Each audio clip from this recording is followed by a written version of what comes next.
Welcome back to My Two Cents. I'm Ryan Smith, and today we're talking about T&A Magazines and their effect on the community. And we have got esteemed author with us, Sil Lai Abrams, empowerment specialist, author of the book No More Drama, and of course my co-hosts, Lauren Lake, Stacey Ann Chin. So Sil Lai, you know, we talk about T&A Magazines. What does it mean? What is a T&A magazine? You don't have to curse, tell us exactly what it means, but tell us what we mean when we talk about that.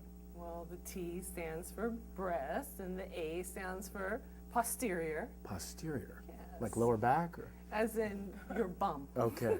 All right. So we got that out of the way. Yeah. Why do women want to be on these magazines? Now, I'm not in everyone's head, obviously, Okay. but by and large, you must believe that that is your greatest asset. If you're going to splay yourself across a motorcycle, across a car, and put your bum and your breasts out for everyone to see.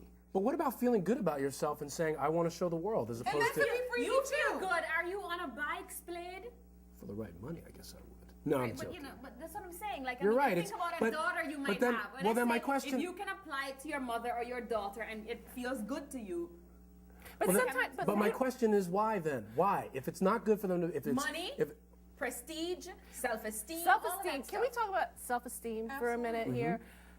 You know, if you have, I mean, there's a ton of women in this world that grow up looking at magazines like Vogue, thinking if I'm not a $110, 5'11", or now we've got King and Smooth and all these different magazines, if I don't have a butt out to here and boobs out to there, I don't have value. I'm not beautiful. And that's a big problem. Right. So you grow up, and if you have any concerns or questions about your value, what are you going to use? What you think you've got. And as women, we have been conditioned for centuries to believe that our body is our greatest asset. That's a problem. These magazines continue to perpetuate that type of hatred. And I'm a former model. I mean, not Smooth and King, but you know, years ago, I was a fashion model. And at that time, I can say I really thought that that was my biggest contribution to the world, how I looked.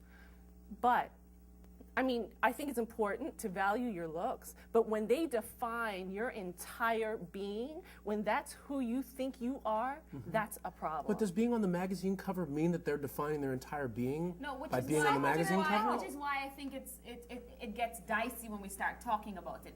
And we can only talk about maybe the greater majority of these women and what informs why they actually agree to do these magazines. Are these women empowered in the rest of their lives? Do they have jobs? Do they have communities that and some of them are just freaks. Well, I mean, meaning, but this is what I mean, and this is what I mean. This is what I mean. This is what I mean. The bottom line, there's some women that enjoy being exhibitionists. They enjoy showing their body. And they enjoy, and let's just, and I'm not saying that it doesn't have to do with what they didn't get at home. I'm not saying it doesn't have to do with self-esteem. It's just but what I'm they just like. telling you that they do get a pleasure out of being admired for their physique. Which and is now, why I whether said that's that it freaky, wasn't. I don't know, but that's just a term that you coin and you say, yeah, you know what? We say it sometimes. All right, Lauren, we're going to be freaky. But Lauren, which is why I said that we can't get into everybody's head, but we can talk about what the greater majority of the women who actually are on these covers, what they feel. And those women, I think, don't know what we know. Because what I was always raised from my mother say, you might think you're cute, but it's always somebody cuter. Right. So you might want to develop something else that will make you stand out. Not to mention that the particular body that is valued is only available to you for a certain period of your life. We live to be 70 or 80. Right. Does it mean then only 18 to 35 or 18 to 25 or whatever the age of, like, you know, beauty cutoff is? Like, only those years are valuable in your lifespan? Let's touch on that, though. Do you think, let's say there's a woman 40, 45 years old, would she want, are there women out there that would want, like regular women who aren't normally used to doing that kind of showiness? I think that women of all do they ages want to be themselves, which is why we have to come back to But would they want to be on a magazine like that? Is there anything wrong with that? Like, for example, a woman who's in her 40s saying, I look great, my posterior looks great, my legs look great, I want to be on a magazine like that. Is that a self-esteem issue? But the question is, what is great?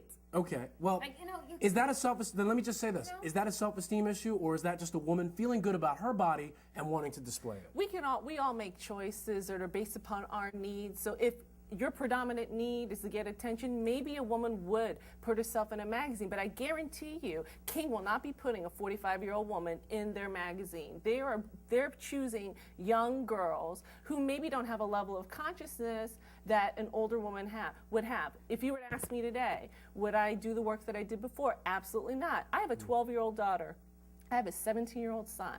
And when my son was very young, I was approached all the time. You should have he should be a model, he should be a model. But I always said, I never want to raise a man who believes that his value is wrapped up in his physical appearance. The same thing goes for my daughter. She looks at America's Next Top Model, and she knows that her mother was a model, and she has expressed some interest. But I said, you know what, Amanda, you need to focus on developing your inside. You need to focus on building this.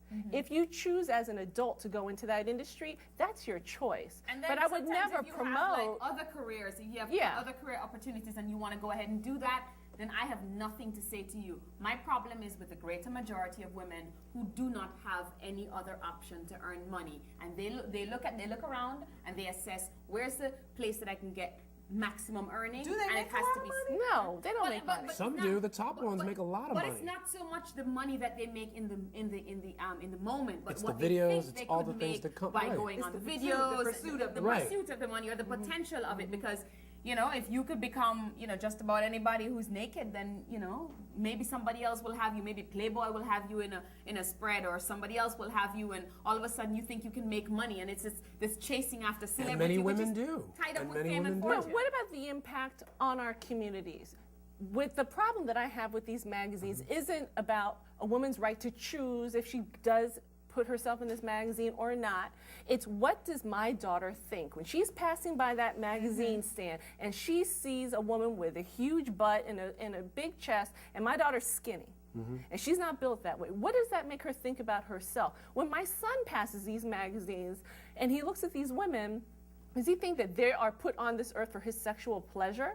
Is that all that it's about? My problem is with the fact, as you were saying earlier, that we don't have a lot of other options. Our magazines, with the exception of maybe Essence and Ebony, I mean, by and large, you've got all these men's magazines popping up that are just shoving this misogynistic crap in our face. This is what a black woman is. And let's go back to slavery.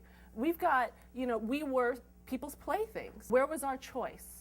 And I think there's a certain amount of choice that's being taken away from us if this is the majority of what's being promoted. I mean, I agree with You you. know I what? can't You even know what? say That's there's of nothing else course left to agreeable. say. And let's leave it at that. We have so much more to talk about on this subject. We're going to be right back talking about T&A Magazines and their effect on the community. Let's keep it real. Some people want to do stuff. They want the attention. They want to be spread out.